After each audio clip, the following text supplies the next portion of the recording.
మండలంలో నల్లవల్లి విలేజ్లో డంప్యార్డ్ ఏర్పాటు అయ్యిందని చెప్తా ఉన్నారు.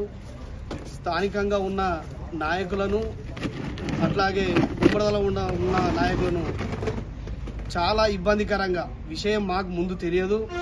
డంప్యార్డ్ అనేది మాకు తెలిసిన వెంబడే గవర్నమెంట్ వచ్చినప్పుడు మినిస్టర్ గారి దగ్గరికి వెళ్ళి లెటర్ ఇవ్వడం జరిగింది.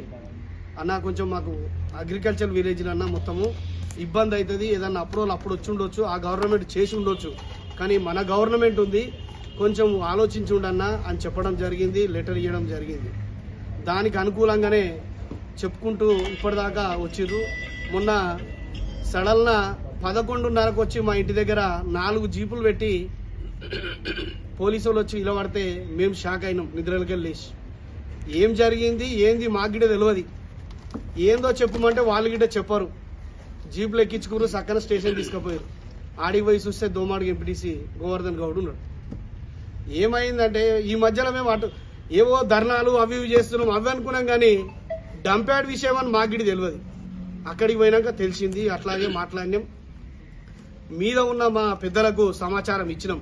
అన్న ఇట్లా జరుగుతుంది, డంప్యార్డ్ ఆపుతామని చెప్పిర్రు, మళ్ళీ యథావిధి అవుతున్నట్టుంది, మమ్మల్ని ఆల్రెడీ స్టేషన్లకు తీసుకురావడం జరిగిందన్న అని చెప్పినాం.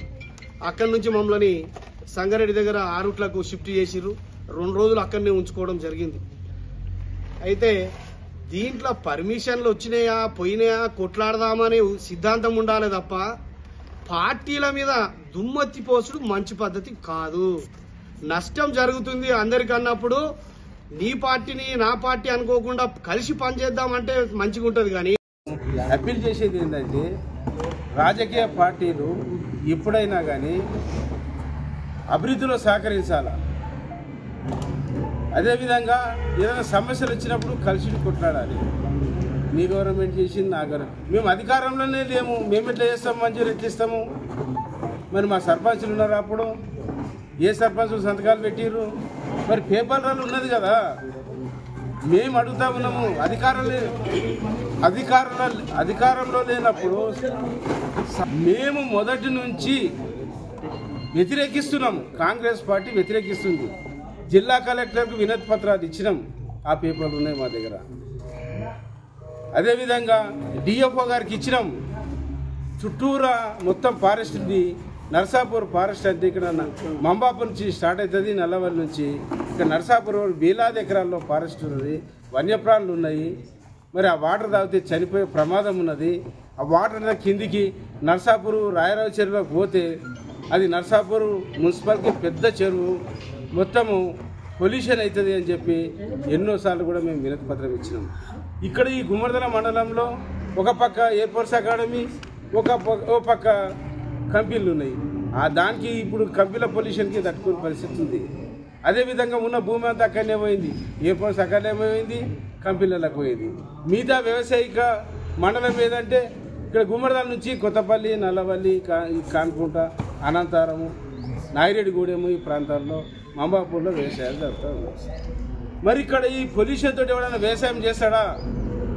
వ్యవసాయం చేసే పరిస్థితి లేదు. కూలీలు వస్తారా? పంట పొలాల కాడికి మరి రోజు రైతులు పోగలుగుతారా?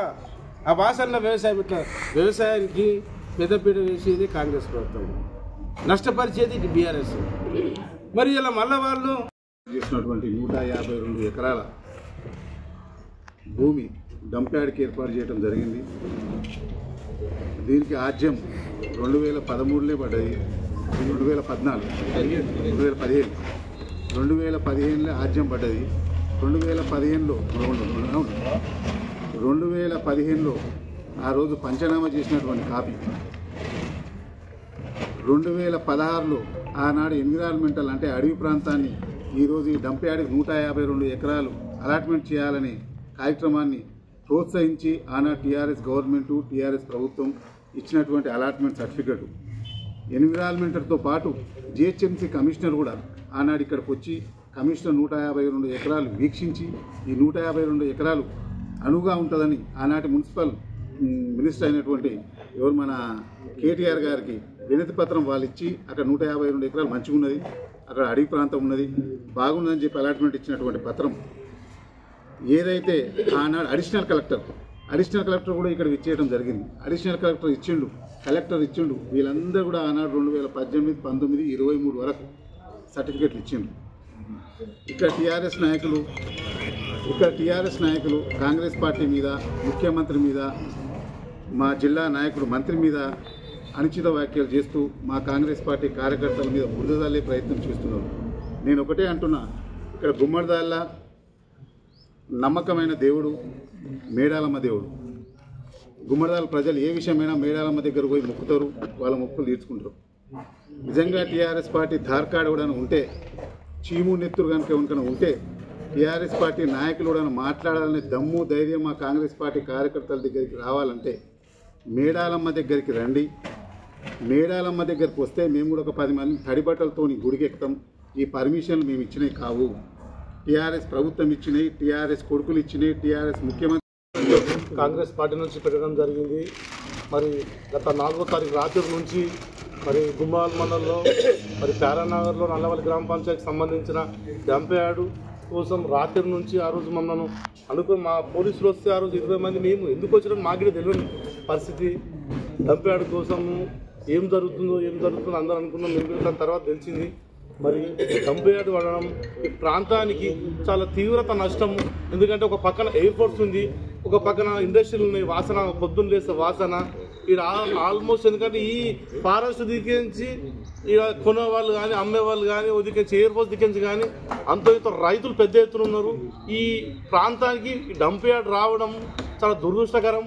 ఎందుకంటే ఈ ప్రాంతం నుండి సీఎంగా వివరించినటువంటి కేసీఆర్ గారు ఈ ప్రాంతానికి డంపింగ్ గాడు పర్మిషన్ ఇవ్వడం చాలా సిగ్గుచేటు. ఎందుకంటే 2015లో అందరు ఇప్పుడు ఇప్పటిదాకా వాళ్ళు బీఆర్ఎస్ నాయకులు ఏమంటారు, కాంగ్రెస్ వాళ్ళు చేస్తున్నారు, రేవంత్ రెడ్డి డౌన్ అంటారు. ఇది మాటలతో చెప్పేది కాదు. ప్రతి డేట్తో సహా ఏ ఇయర్తో సహా 10 ఏళ్ళ పర్మిషన్ ఇవ్వడం జరిగింది.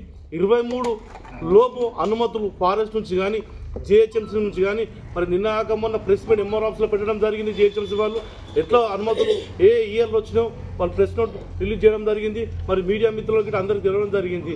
మరి బీఆర్ఎస్ నాయకులు ఎంతసేపు మేము పదవులు లేకుండొచ్చు, పదవులు అనుభవించకుండొచ్చు, మీరు గత 10 ఏళ్ల నుంచి పదవులు అనుభవిస్తూ ఈరోజు కాంగ్రెస్ పార్టీ మీద బురద చల్లే విధంగా వ్యవహరిస్తున్నారు.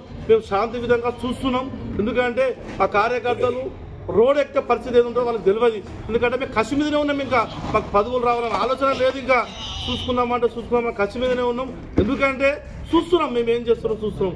మా మంత్రి గారి మీద మరి దామోదర నరసింహ గారు లేనిపోని కొన్ని అబద్ధాలు వేస్తున్నారు. ఆ అబద్ధాలు వేస్తే కబడ్దారు మళ్ళీ చెప్తున్నాం. అబద్ధాలు వేస్తే మాత్రం ఊరుకునే పరిస్థితి లేదు. ఎందుకంటే గత ప్రభుత్వం జిల్లాకు వ్యవహరిస్తున్నటువంటి హరీష్ రావుకు తెలుసు. మరి మన గజ్వేల్ నుంచి జిల్లాకు సంబంధించిన ఉమ్మడి జిల్లాకు సంబంధించిన మన ప్రాతినిధ్యం వహిస్తున్న సీఎం కేసీఆర్ తెలియదా మరి నా జిల్లాకు డంప్యార్డ్ పర్మిషన్ ఇస్తున్నా ఎందుకు ఇవ్వాలి? మరి అన్ని ఆయనకు ఆలోచన రాలేదా? ఈరోజు దాదాపు మార్చులనే వచ్చే ఉండే మా మంత్రి గారు ప్రెషర్ చేసి రావద్దు, ఇబ్బంది అవుతుందని చెప్పేసి గత 9 నెలల నుంచి మేము ఆపినాం. మాకు తెలుసు అది మార్చిలో ఆల్రెడీ డంప్యార్డ్ స్టార్ట్ అయ్యేది ఉండే. ఆ స్టార్ట్ అయ్యే మూమెంట్లో మేము పోయి మా మంత్రి గారి దగ్గరికి పోయి రిక్వెస్ట్ చేసినాం. అంటే అన్ని పర్మిషన్స్ ఉన్నాయి ఆల్రెడీ, గత ప్రభుత్వమే ఇచ్చిందని చెప్పేసి మా మంత్రి గారు చెప్తే లేదన్నా మాకు ఇబ్బంది అవుతుంది, మా ప్రాంతానికి ఇబ్బంది అవుతుంది అని చెప్పేసి మేము బతలడం జరిగింది. అప్పుడున్న మా మంత్రి గారు సానుకూలంగా సరే ఆపుతా ప్రయత్నం చేస్తా అని చెప్పేసి గత 9 నెలల నుంచి ఆపడం జరిగింది. మీరు పర్మిషన్లు ఇచ్చి ఈరోజు కాంగ్రెస్ పార్టీ మీద బురద చల్లడం చాలా సిగ్గుచేటు. ఎందుకంటే ఈరోజు మీరు అనుకుంటున్నారేమో ఇలా ఏదో బట్టకాల్చి మీరేస్తే మన పదవులు వస్తున్నావు, పదవులు మేమే ఉంటామని. పదవి కోసం కాదు, ప్రాంతం ఖరాబ్ అవుతుందని చెప్పేసి మేము కొట్టడం జరుగుతుంది. పదవులు ఇలా ఉంటే పోతాయి, కానీ ప్రాంతం ఖరాబ్ అయితే రేపు పొద్దున ఇబ్బంది అవుతుంది అని చెప్పేసి మా యొక్క ఆలోచన. ఎందుకంటే గుమ్మాల మండలంలో పెద్ద ఎత్తున రైతులు ఉండడం జరిగింది. మరి పొద్దున్న లేస్తే మనకు ఈ ఫారెస్ట్ ఉంది, పొద్దున్న లేస్తే అంటే మామూలుగా కెమికల్ వాసన కొంచెం వచ్చినా ఈ పాలన దిగించి కొంచెం మాకు తగ్గిపోతుంది. ఈ డంపింగ్ యార్డు ఈ కెమికల్ వాసన మనము 60 ఏళ్ళు 70 ఏళ్ళు బతికే 40 ఏళ్ళు బతికే పరిస్థితి వస్తుంది. మరి ఏ విధంగా? ఎందుకంటే మీరు కలిసికట్టుగా స్థానికంగా ఉండి కొట్లాడదాం అనుకున్నాం, కానీ మీరు ఎంతసేపు మా పదవులు రావాలని బట్టాల్చి మీరు చేసే ప్రయత్నం చేస్తున్నారు. ఇది మానుకోవాలి బీఆర్ఎస్ నాయకులకు అని చెప్పేసి ఈ సభముఖంగా హెచ్చరిస్తున్నా. మళ్ళీ ఇంకోసారి చెప్తున్నా, మా దామోదర్ గారి గురించి మా జిల్లా మంత్రి గారి కోసం ఏటమాట మాట్లాడితే మాత్రం ఊరుకునే పరిస్థితి లేదని చెప్పేసి ఈ సభాముఖంగా కోరుకుంటున్నాను.